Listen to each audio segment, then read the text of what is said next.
Hi, everyone.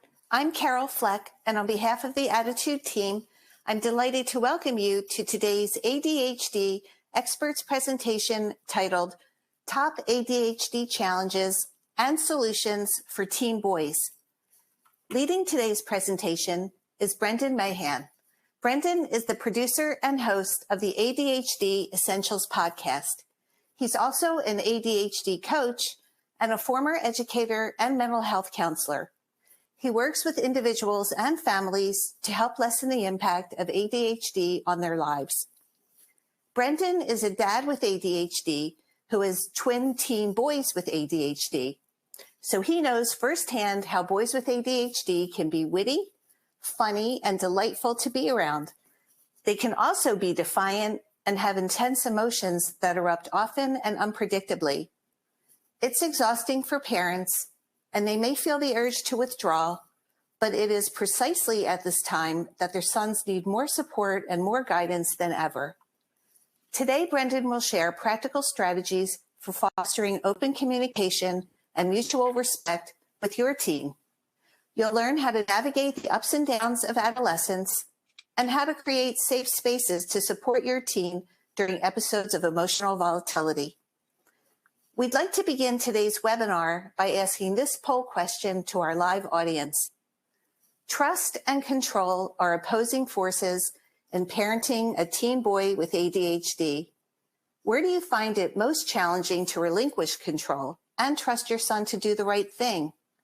Please provide your answers and comment in the text box under the video player to tell us more.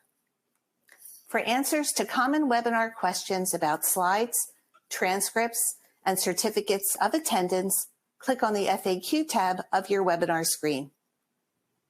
Many of you may not know that we publish a quarterly print magazine.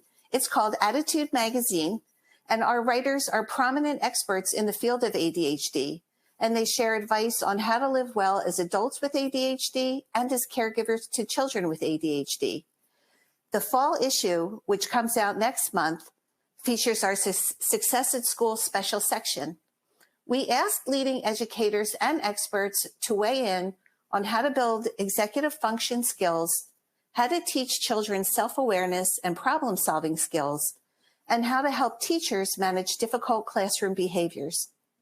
We're also featuring a parent's guide to managing defiant children, and our cover story is all about sleep, why people with ADHD have a higher rate of sleep disorders, and what can be done to improve sleep quality and duration.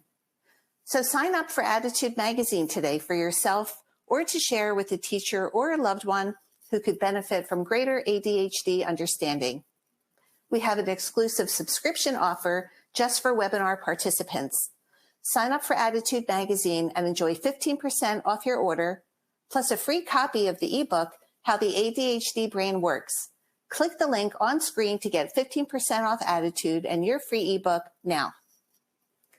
Finally, the sponsor of this webinar is Brain Balance. When your child is struggling and you know they're capable of so much more, it can be overwhelming, especially when it feels like no one else sees their potential. But Brain Balance parents know better. They know better academic and mental health outcomes, and they know happier children. They also know they're surrounded by a community of supportive parents and Brain Balance staff ready to work together to make a positive impact on their child's life. There's hope and a better way forward. Contact Brain Balance to get started. Scan or click the QR code on your screen to learn more or visit www.brainbalancecenters.com/ADDitudeMag. ADDitude thanks our sponsors for supporting our webinars. Sponsorship has no influence on speaker selection or webinar content. So without further ado, I'd like to turn this over to Brendan. Yeah, thank you very much. It's an honor, as usual, to be a part of ADDitude and to be presenting with you guys. I'm going to start just by letting y'all know that I'm not like getting paid to do this or anything, and there's nothing untoward, so I have nothing to disclose. Today, and Carol already mentioned it, we're going to talk a little bit about the sort of push-pull of trust and control when it comes to parenting a teenage son, especially with ADHD, because ADHD means they mess up and they make mistakes, and that often causes us to want to step in and take some control, and may or may not cause us to trust them less. But certainly when we step in to take control, we end up communicating to them that maybe we don't trust them as much. And then that can lead to them behaving in ways that are maybe not as trustworthy because they don't feel trusted. And then it sort of spirals, right?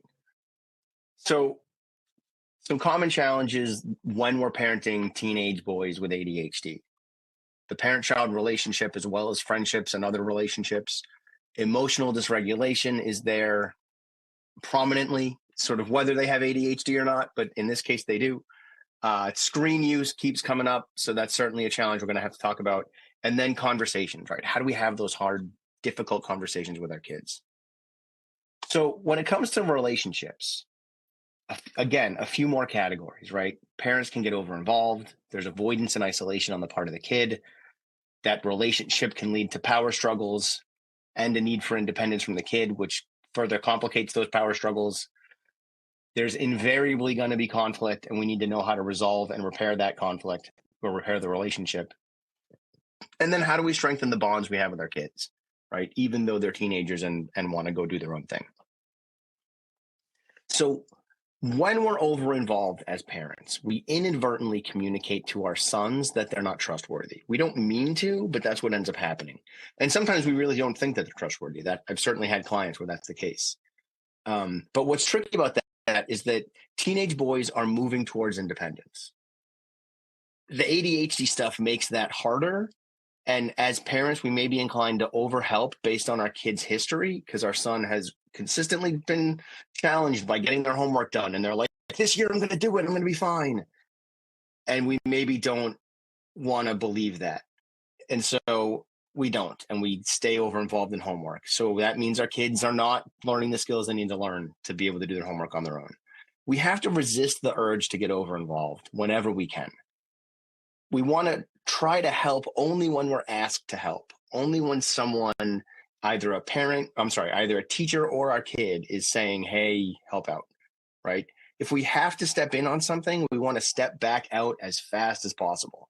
I've had this conversation with my kids where I'm like, look, guys, I don't want you to feel like I'm not supporting you, because in the past, I've supported them a lot more than I am now. They're about to be juniors in high school. I'm like, I'm backing out so that I am making sure you're learning the skills you need to learn. And half of that is me getting out of the way so you can learn those skills. And half of me getting out of the way is me managing my own emotions and my own anxieties about whether or not they're going to pull off what they're trying to do and whether or not they're going to meet with success. And that means I got to trust my kid. And luckily, the more my kid feels trusted, the more trusted my son feels, the more trustworthy they tend to become. And this isn't just my kids. I run parent groups, and I tell the parents I work with the same thing. And it turns out that it works. The more we trust our kids, the more they step up and begin to do things to show that they can be trusted. We have to sort of pick our spots of where we're trusting and where we're supporting, but the more we back off and trust, the more they will step up. So this isolation component, right? Teenage boys, especially right now, are more isolated than in previous generations. More of them are isolated, and the isolation is more significant. A lot of this has to do with screen use, and we'll circle back to screen use, but that allows them to kind of be by themselves and not feel as lonely, right? Because they, or at least not as obviously, because they are interacting with folks on the internet potentially, or at least having a parasocial relationship with someone on YouTube or something like that. It's also the aftermath of the COVID pandemic, where we as a world isolated, right? And that complicates things too. That is certainly playing out in kids and teens especially. This is the cohort that got hit by that the hardest. And also teens are at an age where they're trying to gain independence. And that can look like they're isolating, right? Because they're maybe not trying to isolate, but they're trying to get away from mom and dad.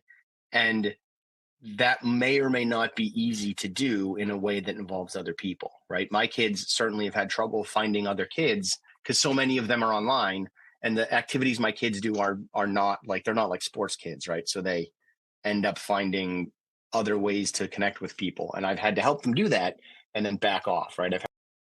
I've to help them find a third place where they can be away from me, but not isolated. And then I just drive them there until they have a car and can drive.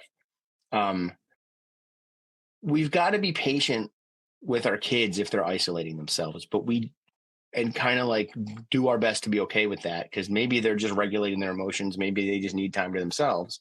But we also do want to push them to connect with others. We want to help them find other people. That often looks like school clubs. It might look like a sport or a hobby. In the case of my kids, like I said, they're not really sports kids. So what they do is they do martial arts. I happen to be in the same dojo as them, so that doesn't get them away from me. But they recently started playing Magic the Gathering, which is a card game. There's a store about 20 minutes from our house. I drive them to that store where they can go play Magic every Friday night, and they're there for like 4 hours from 6 to 10. And they're starting to make friends there. They're starting to connect. We're lucky that we have that store. Not everyone's going to have that opportunity. But there's stuff around town. There's things to look for to try to find them a different group of people to go and hang out with. They can work on a farm. They can get a job anywhere, really. And that would also help manage that isolation and oppose it.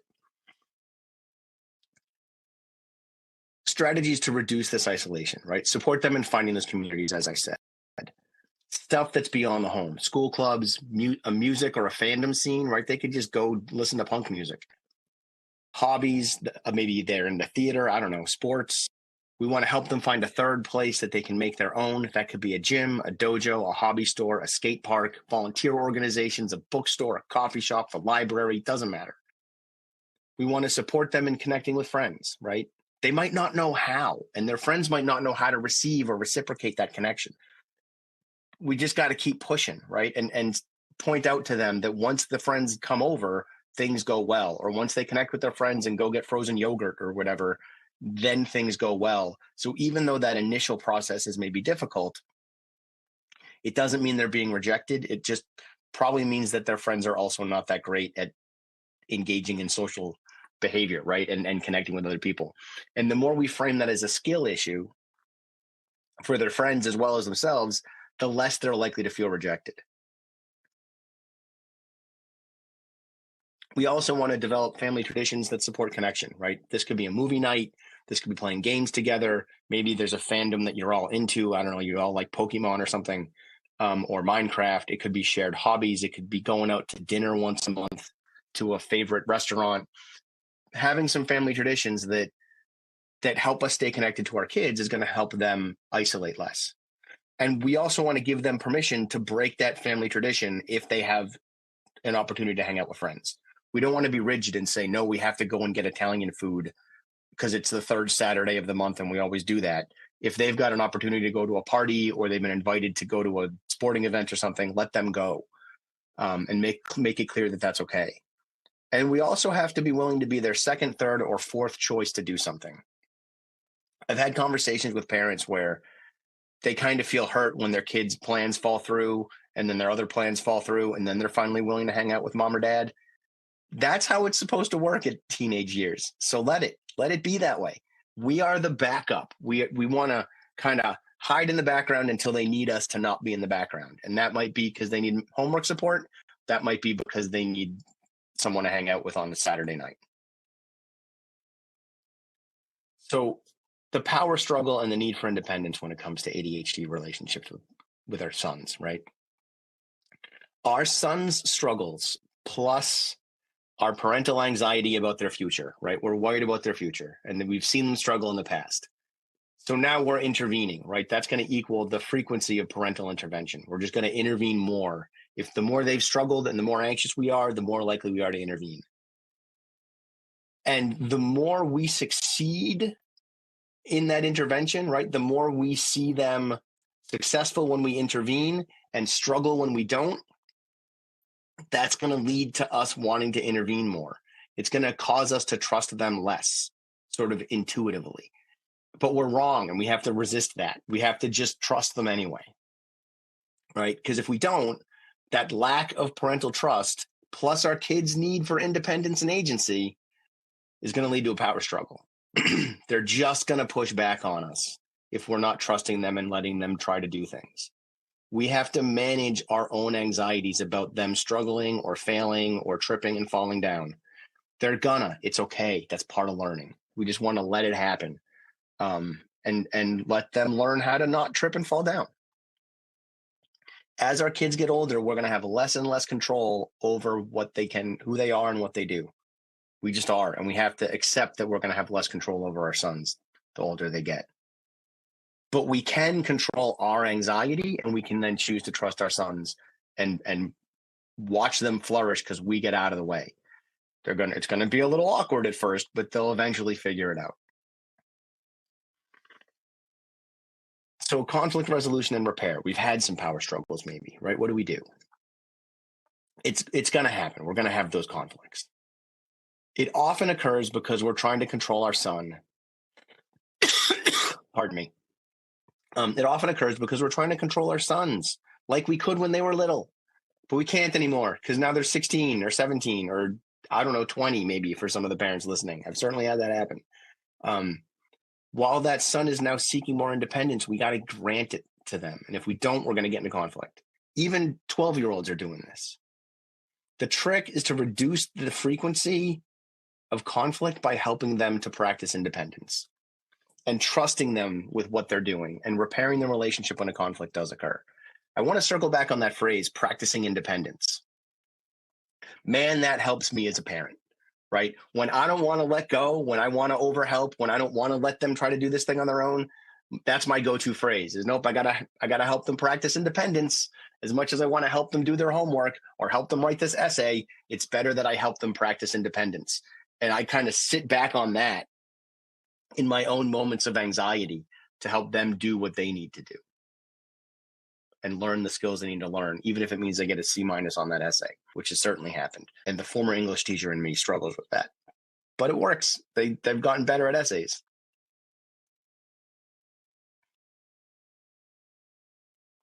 So repair means that we're apologizing to our sons. And it means that we're making that forgiveness as clear as possible. We're trying to reconnect, and we're trusting them to know that they messed up without punishing them for it, right? We're going to own our mistakes. Hopefully they own their mistakes. Let's just assume that they know they messed up if that's a piece of this, right? There might be consequences for their mistakes. We might need to have some of that happening, but we're not looking at punishment. We're just looking at consequences. And we'll circle back on that again. And if the repair doesn't go perfectly, we don't want to use that as an excuse for more conflict, right? Especially if we're like, you didn't forgive me. Like, that's about me. That's not about my kid. I just need to navigate the fact that they didn't forgive me in a way that felt obvious enough. And I might need to revisit it later, but not during the conflict and not in a way that's going to cause more conflict. Just in like a, hey, bud, like when we talked about something, you kind of said this and it kind of got to me. Can we just avoid that phrase or whatever in the future? When we start adding more conflict because the repair didn't go perfectly, that's usually about us being looking for power, looking for control, rather than trusting our kid. And relationships, right? How do we strengthen our bonds? The best way to strengthen our bond with a teenage kid is to trust that it's there and get out of the way, right? The more we grant them independence, the more they're going to like circle back with a stronger bond. But we have to let them wander away in order to get that bond to be strengthened. Because a big piece of the teenage bond is, can my parents trust me and can I trust my parents? When we trust them, we show them that they can trust us. And if they've proven that they can't be trusted because they've gotten bad grades or there's substance use happening or they're in like bullying people or something like that, then okay, you've got evidence, but that doesn't mean they can't be trusted at all, right? If there might be substance use and their grades might be fine. They might have bad grades, but they're not using substances, right? Figure out the ways that they can't be trusted and set boundaries for yourself so that you're trusting them in other ways. And show them that you're trusting them in those other ways so that they engage in that trust and it supports the relationship. And sometimes that means we have to find ways that we can trust them, right? Maybe I can't trust my kid to write an essay, but I can trust them to do a math worksheet. And so I'll trust that, right? Or I can't trust them to do their homework at all, but I can trust them to stay after school and ask for help from their teacher. We got to figure that out, right? And then build the trust there where it exists so it can grow to other places. So emotional dysregulation challenges, right? Dysregulation is dysregulated, anxiety is everywhere, and anger is a primary and secondary emotion. So this concept of dysregulated is important, right? Emotions are not binary. We often want to pretend they are, like happy is the opposite of sad, but also somehow happy is the opposite of angry. And that's not how opposites work. So it's not like that. The way that emotions are binary is I'm either regulated or I'm dysregulated, right?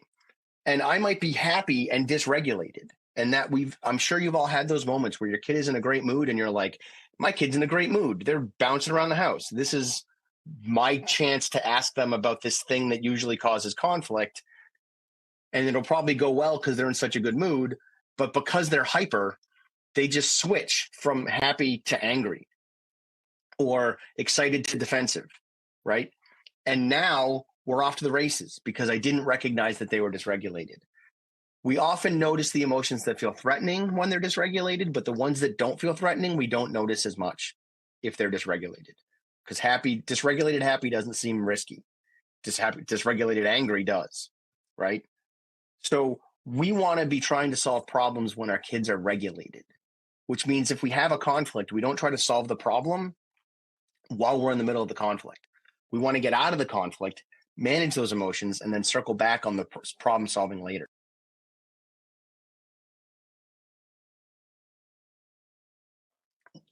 When I'm emotional, excuse me, sorry. When I'm emotionally dysregulated, I'm more likely to get defensive. I'm more likely to try to seek control. It's not a plan. Also, emotionally, anxiety is everywhere, and it's what leads to that dysregulation a lot of the times, especially in the negative sense. Your kid is probably anxious, right? Anxiety and ADHD go hand in hand. So odds are he's struggling with it. Our sons are struggling with anxiety, and it's tricky because it is seen as a weakness, and our teenage boys are not allowed to be weak. They're not allowed to admit to being weak. They're not allowed to be seen as weak. It undermines their social status. It undermines their self-esteem, and that is difficult.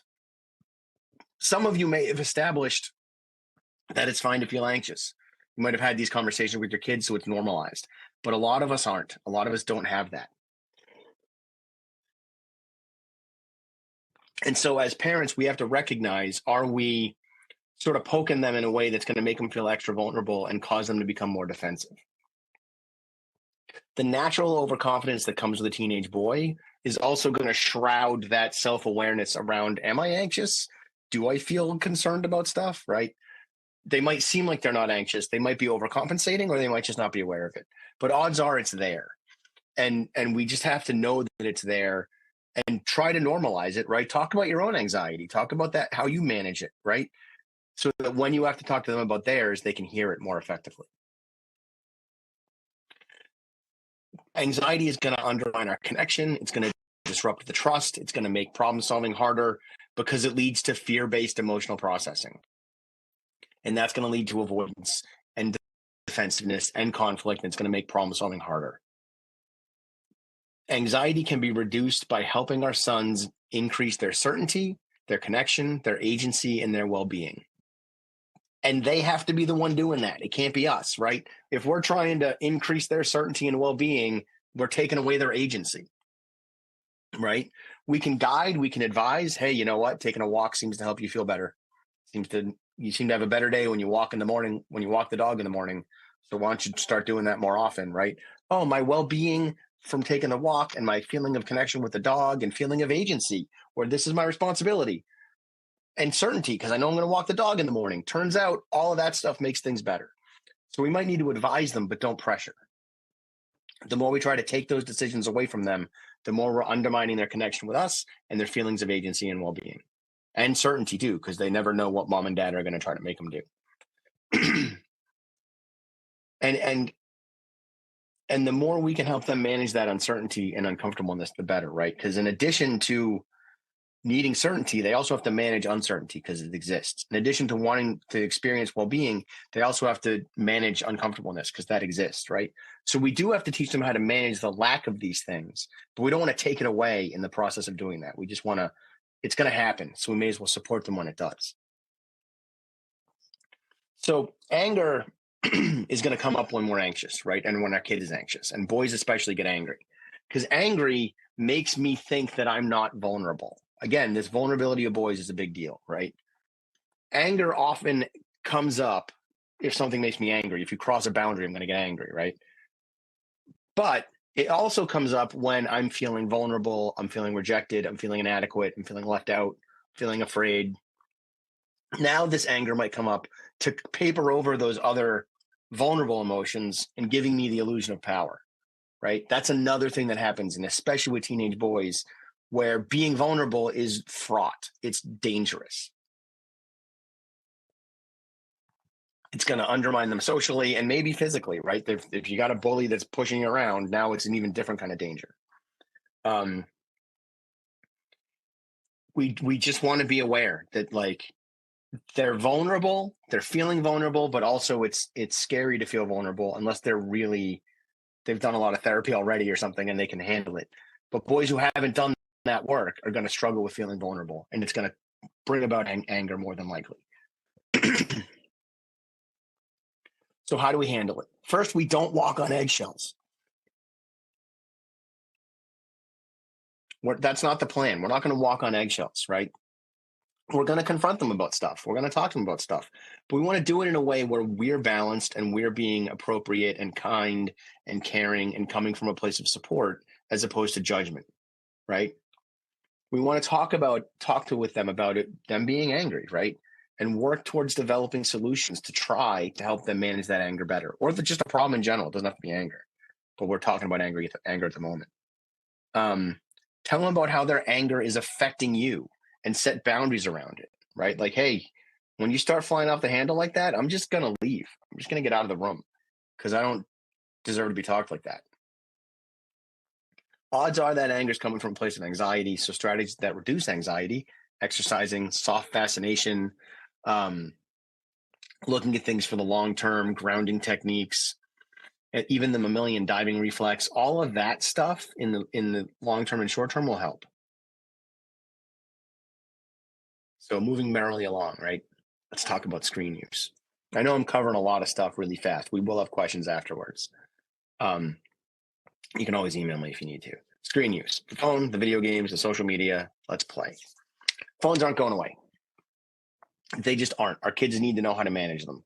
And that ADHD is going to make managing them harder, because ADHD means I am not great at managing my attention. And the phone is there to steal my attention at all times. So you probably want to set boundaries around it. Part of the problem with phones is that they have so many uses, right? We use it for entertainment. We use it for social connection. We use it to communicate about important things or do research. And the phone doesn't have any boundaries around that. So we have to create them. We have to build the boundary between the phone as entertainment versus the phone as research versus the phone as communication. Teaching our kids about the different ways that the phone can be used and helping them to set those boundaries is going to be useful. Consistent boundaries should be set regarding how and when the phone is used throughout the day.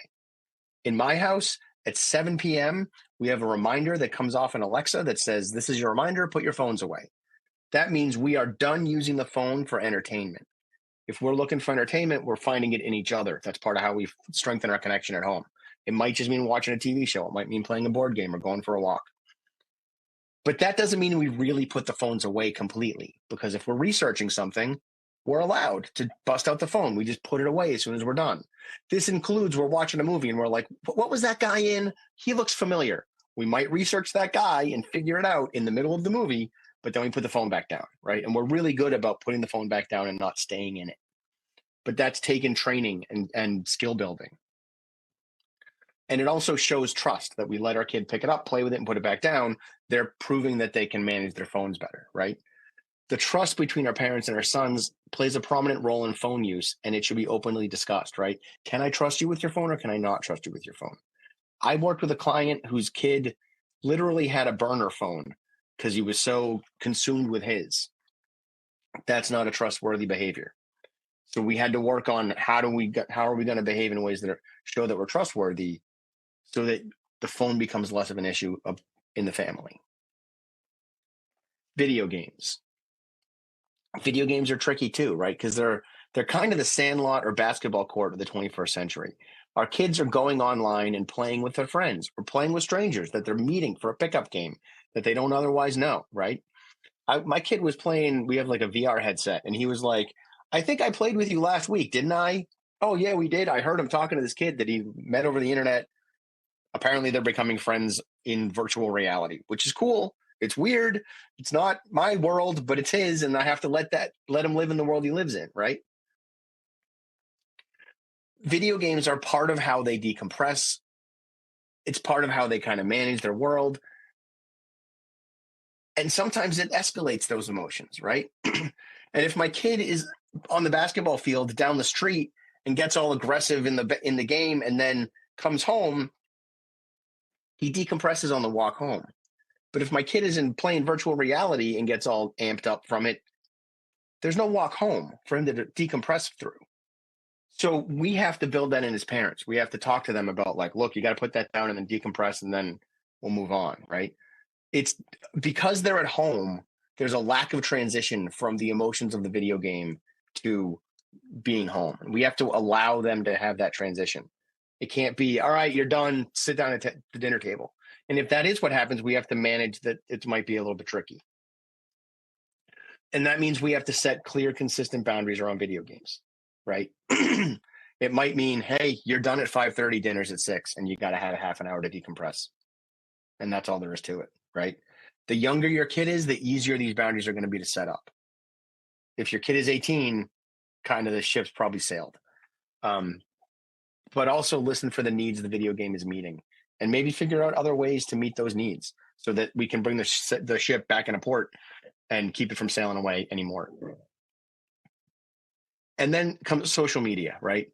Social media is tricky because it's part of the social landscape, right? It's part of how our sons feel and are connected to the world. And those connections are important to their mental health, right? And setting boundaries on those connections matter, right? We want to let our kids have their text chat, their chat group and all that stuff, right? Do that, have that texting group. But if the social connection is mostly parasocial, it's just someone in some video on YouTube guy talking to them about stuff, that's less useful, right? That now it's the media landscape. And that's tricky because those relationships are one-sided, they're harder for us to monitor, and those people have a message, right? So we want to pay attention to what is that message? What are those people trying to tell our kids? And guard against it. Because there's folks out there who are not doing it right, right? There's folks out there they're just not doing it. They're out there to make things harder on our kids and make them angry, right? So we want to talk to our kids about who are they following and how do those people make them feel, and what are the messages those people are delivering to you? Are they making them angry? I had this conversation with my kids at least once every 6 months or so now. Like, are these people making you angry? Are they making you mad at yourself? Are they making you mad at some group of people? Are they making you feel empowered? Cool. Are they driving you to an unrealistic standard and making you feel like you have to be more than you have to be? Like, that's not good, right? Does it make you feel hopeless or inadequate? Or is it making you feel like the world is unfair or rigged against you for being a guy? There's plenty of male social media influencers that are doing that. Some influencers are promoting misogynistic worldviews that are blended with motivation, right? Often this self-destructive grinding mindset, a success at any cost mentality. And teenage boys find that appealing because they're trying to figure out how to be a man. They're trying to figure out how to be successful and be the person they're supposed to be. And this grind mindset can be appealing, especially the ADHD kids who have unlimited energy at the moment. But some of them are just wallowing in victimhood and blaming women for why men aren't successful and that kind of stuff, right? All of that stuff can be appealing to an ADHD kid. One ADHD kid might be appealed to by the drive mindset of go get super strong and all this kind of stuff. Others might find it appealing that it's not your fault that you're struggling. It's because of this group or that group, right? Depends on the kid. But we want to be mindful of these sources that they're listening to. A couple that jump to mind, Andrew Tate, who you've probably heard of, is a guy who he's not great. He's not a good influence on our kids. Jordan Peterson is another one who seems like a good influence until you listen a little more deeply and find out that he's not spreading the best message. And then there's another group called Fit and Fresh that's they're like a gym bro kind of group, but also super misogynistic, super like, oh my God, some of the stuff I've heard them say. So just be mindful of who they're listening to, right? And these folks can be appealing to teenage boys, but they're going to leave destruction in their wake. And often I see it with a son and a mom who got along really well, and all of a sudden that started changing. Oftentimes that's because they're listening to some guy on the internet who's making them mad at women.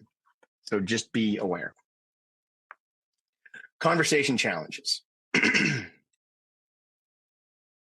Setting expectations and boundaries, talking about the future, and discussing risky behavior. So expectations are the things we want our son to move towards, right?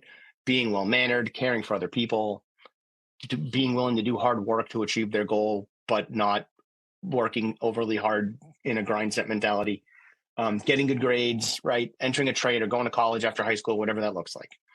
Boundaries are the things we want our kids to move away from or avoid, right? Substance use, isolation, unprotected sex, reckless driving, violence, treating others cruelly, sloth, that kind of stuff. These things are enmeshed with our values, and they require implicit skills that our sons might need to be taught directly.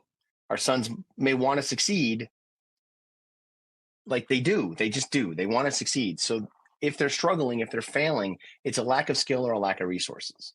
We just have to communicate with them more effectively and teach them the skills that they need, right? How do we meet these goals, and how do we avoid these things that are important to avoid, right?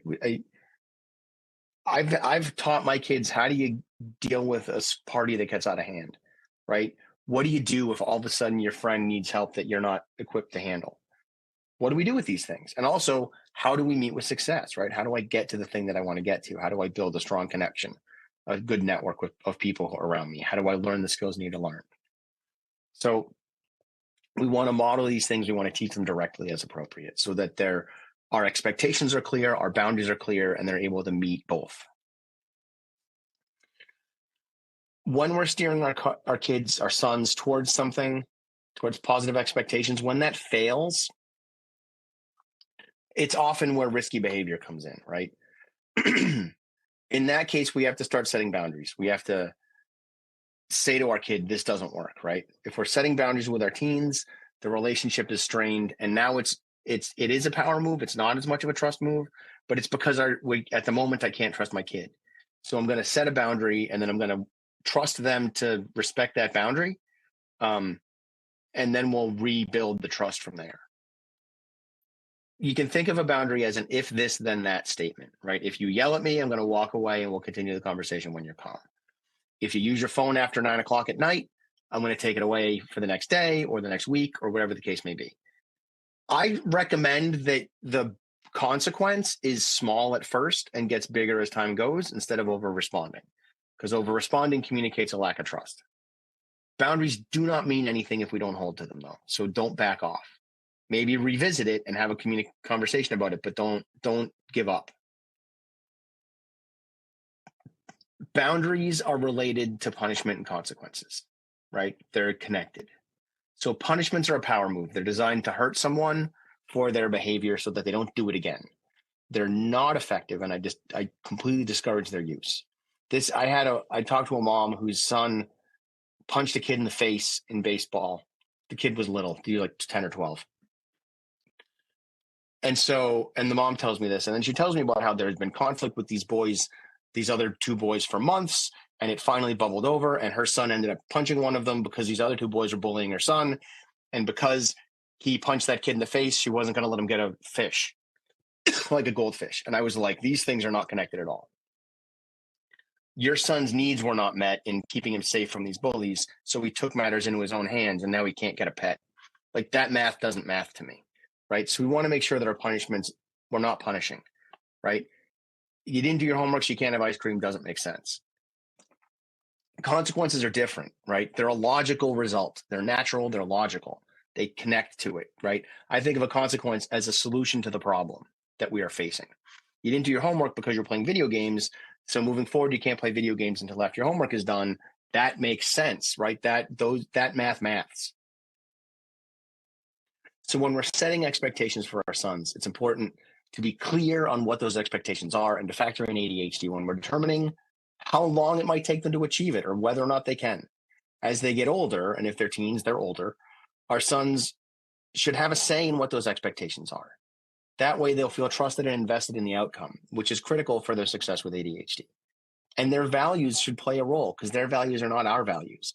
Another common thing I see is parents who are bewildered that their kids don't see marijuana as the dangerous nightmare drug that the parents see it as.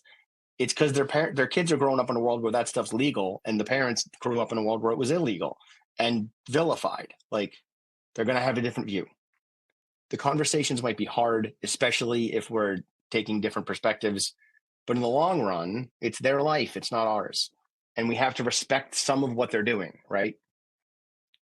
To help them stay motivated to their goals, which doesn't mean they should be doing pot all the time. That's not what I'm saying. But just recognize that they're going to have a different lens on some stuff.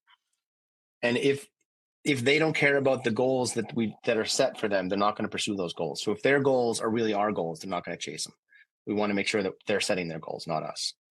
And to kind of bring this in for a landing, teenage boys are drawn to risk and are generally bad at assessing those risks. ADHD can make that worse. So we got to talk to our sons about risky behavior. It's not comfortable. This can be anything from sex to driving fast, to vaping, to jumping off a bridge into a river, right? But the more we get in front of this stuff before it becomes a problem, the better off we're going to be. So start with, hey, we have to talk about something. It's going to be uncomfortable and you're not in trouble. Telling them it's going to be uncomfortable validates how they feel, right? Immediately. And telling them they're not in trouble alleviates some of that anxiety. So those two things are pretty important to say from the jump. And with that, I will shift over to the Q&A. Thank you, Brendan. That was really helpful. I went over by 2 minutes. I apologize. It's all good. Before we start the Q&A, I'd like to share the final results from today's poll question. We asked, trust and control are opposing forces in parenting a teen boy with ADHD. Where do you find it most challenging to relinquish control and trust your son to do the right thing? 17% said managing school assignments and studying. 16% said playing video games a reasonable amount. 13% said getting to bed and school or work on time. 10% each said using social media responsibly and planning for the future. 9% said choosing friends who are positive forces. And 7% said maintaining acceptable grades at school. Now to your questions. Someone writes, using control strategies is not a viable option in implementing boundaries with my oppositional teen. How can I get them on board to comply willingly? I know you talked about this in your presentation. Maybe you could give a script of how to begin this conversation. Yeah, even a script is tricky, right? Because it just varies wildly from kid to kid and age to age. A lot of this is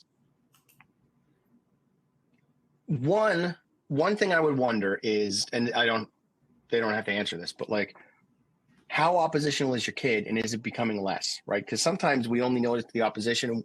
We notice the opposition because it keeps happening, but it might be happening once every 3 days instead of once every 2 days, and that matters. Like, that's significant, but maybe not noticeable. But the way, like, I tend to think of oppositional behavior as the gentler I can be, the better my result is going to get. So like she said, the less controlling I try to be, the more likely I am to get my kid to do what I want, do what I need them to do. Because that opposition is coming from a place of anxiety. So really what I want to do is help my kid be regulated emotionally and calm and balanced. And then I'm going to get further when I make requests of them. Now, I can't always do that, right? Because maybe the teachers are the ones just regulating him. I don't know. But helping your kid to know, hey, bud, you're safe. Like, you're good. Whatever's going on, we're going to figure it out. It's just a problem to solve. That's a phrase I use a lot with my sons. It's just a problem to solve. Like, this doesn't reflect on you and make you a bad person. It's just a problem we have to solve. We got to figure this out, right? A lot of what I would recommend doing is less about a script and more about tone of voice or phrases, maybe like that's sort of a script, but like, you're not in trouble, I'm not upset, hey, we're good. And body language, right? Like, have this conversation when you're both sitting down. Do not square off on your son. Squaring off feels like confrontation to a boy. It often feels like connection to a woman or a girl, but boys and men feel confronted when you square off on them. So don't square off on them. If you need to have a hard conversation, drive down the road and have them sit in the passenger seat and just talk while you drive, so that you're shoulder to shoulder instead of face to face. Or like a 45-degree angle or ish is also useful. Look at how coaches talk to their players and you'll get an idea what I mean. That's the way. A lot of it has more to do with body language and tone of voice than scripts. But just being calm and like, hey, you're good, right? And if they're getting angry or frustrated, like, note that, hey, I can tell that you're getting angry. If we need to pull out of this conversation and circle back to it, we can. I'm not mad at you. The more I can stay balanced while they're dysregulated, I want to be the rock that they can hold on to in their emotional storm. But that's hard if your kid is 6 foot tall and weighs 198 pounds or 200 pounds, and you weigh 98 pounds and you're 5 feet tall. Right now, it's scary, potentially. His anger means more, depending on the physical dynamics going on as well. I hope that was useful. Yeah, we have a similar question. When my son gets emotionally dysregulated, it triggers me. We both have ADHD. Mm-hmm. How can I manage his lashing out without getting myself upset? I would tell him, for one thing, maybe not in the moment, but like, hey, when you lash out like that at me, I experience this. Like, this is how that feels. This is what happens for me, right? And so now I set a boundary, right? So moving forward, if you start lashing out at me, I'm gonna end that conversation. We're gonna have it. We're gonna have to come back to it, but I'm not gonna stay in that situation. So that's what's up, kid, right? Like, that might be a thing. Most conversations can wait a day, usually. And half of these conversations, if not more, have been waiting for months to be had, right? So we can wait another day. And know that you get triggered, right? So if I know I'm going to be triggered and I'm going into this situation, I can do one of two things. I can either go, oh man, I'm going to get triggered, and get anxious about the fact that I'm going to get triggered and make my trigger even lighter. Or I can go, hey, I might get triggered in this moment. Let me steel myself. Let me do what I need to do to balance my emotions so that when I engage in this conversation, I can manage them better. Because like I said, I want to be the rock that my kid gets to cling on when they're emotional, right? Because it's not personal. Half the time our kids are, if our kids are lashing out, it's because they're trying to get out of that conversation. So when we shut it down, we're letting them get out of the conversation and they're getting what they want, right? So if we can stay balanced and stay in the pocket, then when they lash out and we just kind of ride those waves and we still got to talk about this, right? Now I'm using my power to keep them engaged, but I'm not controlling. I'm just like, look, we still got to talk about this. I'm going to answer. We got to talk about this. Like, we're either going to keep coming back to it over and over again, or we can just ride this out. And that means I have to be balanced. I just do. And it's not fun and it's not great. And I don't like it either, but it's part of being a parent. Someone says that when they try to implement rules and boundaries, their kids start to get very emotional and they can't have a normal conversation with them. So what happens when they disagree on rules and other things, and the kid's so emotional that they're not coming to any kind of agreement? It's working, right? like the kid's strategy works. That's what you're telling me. So don't let it, which doesn't mean you have to be mean about it, right? Like, look, kid, I love you. We got to talk about some new rules and boundaries and guidelines and stuff. You're not going to like it, obviously, because every time we try to have a conversation like this, you get upset. And I'm really sorry. I don't want you to be upset, but we do need to have this conversation. So I'm going to answer. Would you prefer we had this conversation over text or over email, or just pass a piece of paper back and forth? We can do it that way if you want to. That's fine, but we need to hash this out in some way. right? Like that's what's up. We've got to have these conversations with our kids. And not the least of which, because at some point our kids are going to have a job. And if their boss is like, hey, we have to talk, and they melt down, they're going to lose that job, right? So we've got to be able to handle it so that they can learn how to handle it, so that they can then go off and do the things they need to do as an adult and manage their emotions in a more professional environment as well. Like that. And it stinks. And I don't, like I said, I don't like it either, but it's how it works. Right. Like, and something connected to this that I want to, cause it's got to be in there somewhere, is the kid that like swears, right? Or they insult us or whatever. That's in here somewhere. That's the kid changing the subject, right? Like that's what that is. Don't let them disregard that, right? Like my kids could call me every name in the book and I'm staying on the topic. I might go, cut that out. That's not how we talk to each other. But then I'm going back, right? I'm not going to, you can't call me that, blah, blah, blah, blah. I'm not doing that. I'm like, that's not a thing. Cut that out. And then I'm going to go right back to whatever we're talking about. And if they keep going, I'm going to be like, all right, so you're not ready to talk about this right now?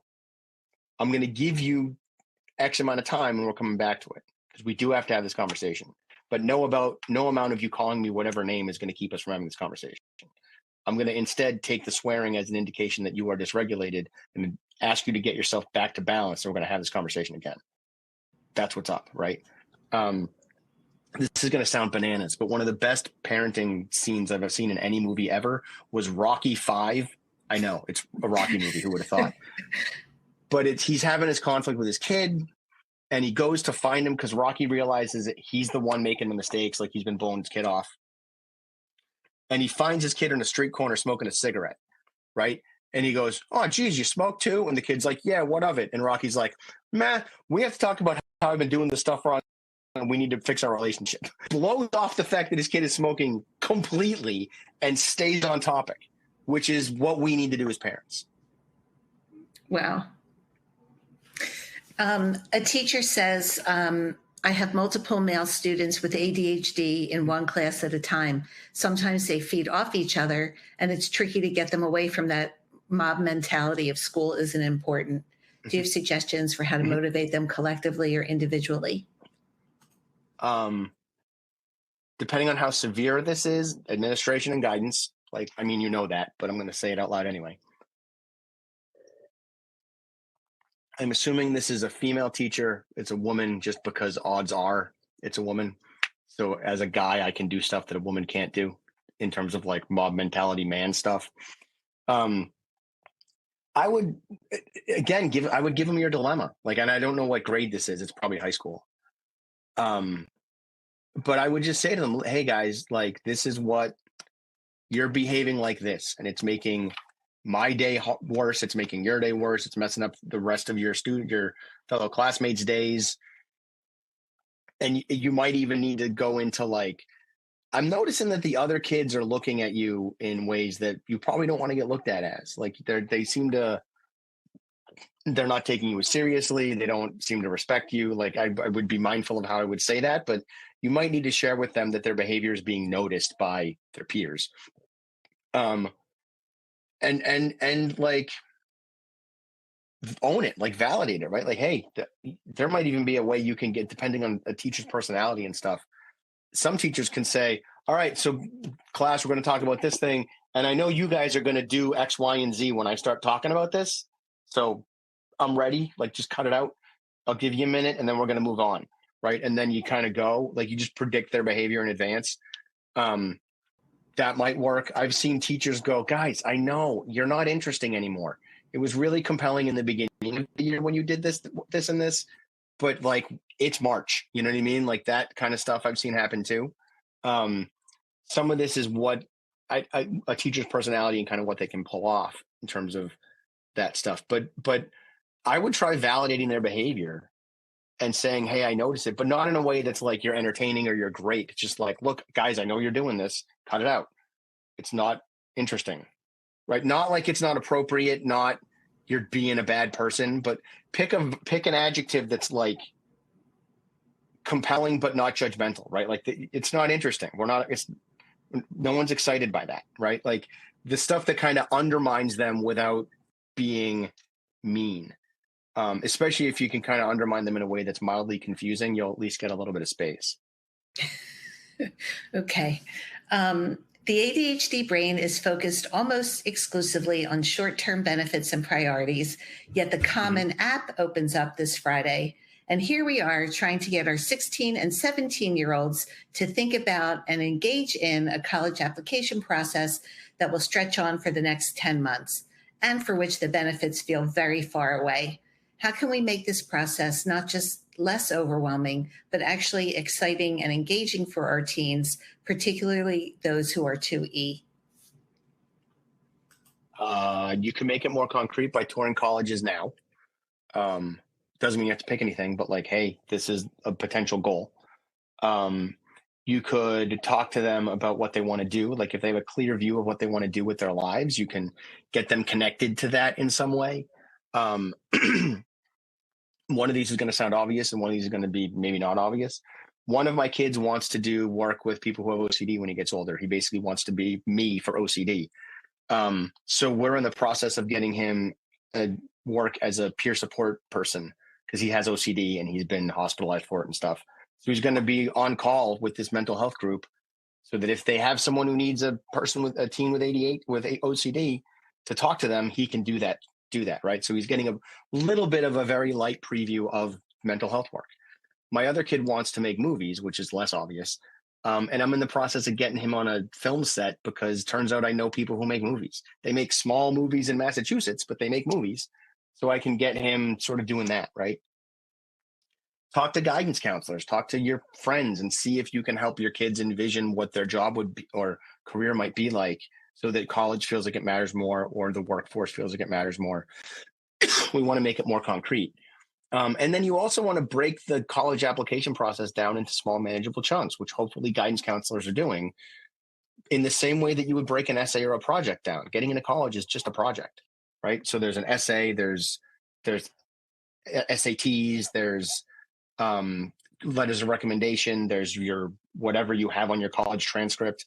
Doing those kinds of things and figuring that stuff out now, and then beginning with the end in mind and working backwards is the way to go. There were a lot of questions around video screen time use and what are proper boundaries and does it go by age? And if you could offer a little bit more specifics around proper screen time allocation. Yeah, my lens on this is the younger they are, right? So we can go into middle school, I guess. I kind of start at like, I don't know, an hour or two, maybe. Like it depends. So hopefully they've got enough going on that they're not on a screen that much, right? They're doing homework, they're doing after school clubs or a sport or something. If you've got that stuff going on, it's going to crowd screens out. If not, you might want to find stuff that is a better alternative to screens so that they're on screens less. Or think it through with your kid, right? Maybe an hour a day or 2 hours a day is sort of where you want to limit it and set that when they're younger. And then as time goes by and they get older, right? By the time they're 16, they're going to just be managing their phone, right? And you might want to set boundaries around no phones after 7 o'clock, like my family has. But that means that you have to follow that rule too. Whatever rules you set up for your kids, you should follow. So we're not doing like a no phones after 7, but it's only the boys. It's my wife and I as well. We went from an hour in middle school to like 2 hours around around 8th grade freshman year. And then it sort of got loose during sophomore year. And now it's kind of, we just trust them to use their phones correctly. And if we notice that they're not, we kind of step in and have a conversation. But again, we're pretty much done at 7. At 7 o'clock, we wrap up and do some family stuff for a little while. They tend to listen to a song before they go to bed, but that's it. We can trust them to just listen to one song and then go to bed. I would say early middle school, you're looking at like an hour. As you get into later middle school, maybe expand it to 2 hours a day, and maybe weekends are slightly different. And then once they get to sophomore year, junior year, like they got to know how to use that phone. And this means we have to teach them about the different jobs and roles of the phone and all of that stuff, because at some point they're going to college and they can do whatever they want. So better that they understand the role the phone plays in their lives than just have these arbitrary, strict boundaries around its use as they get older. Younger, it makes more sense. Okay. Unfortunately, that has to be our last question because we're out of time. But Brendan, thank you so much for joining us today and sharing your expertise with our ADHD community. We appreciate you.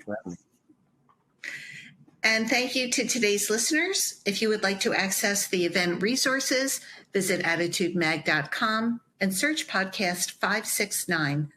The slides and recording are posted a few hours after each live webinar. If you're listening in replay mode, simply click on the episode description. Please know that our full library of ADDitude webinars is available as a podcast. It's called the ADHD Experts Podcast, and it's available on most streaming platforms. We hope to see you again next Tuesday for our webinar on best jobs for ADHD brains, how to pinpoint your ideal work environment. And on Wednesday, August 13th, you won't want to miss our free webinar titled Combined Treatment Options for Pediatric ADHD, Sequencing Your Child's Care. Make sure you don't miss future ADDitude webinars, articles, or research updates by signing up to receive our free email newsletters at ADDitudemag.com/newsletters. Thanks, everyone. Have a great day.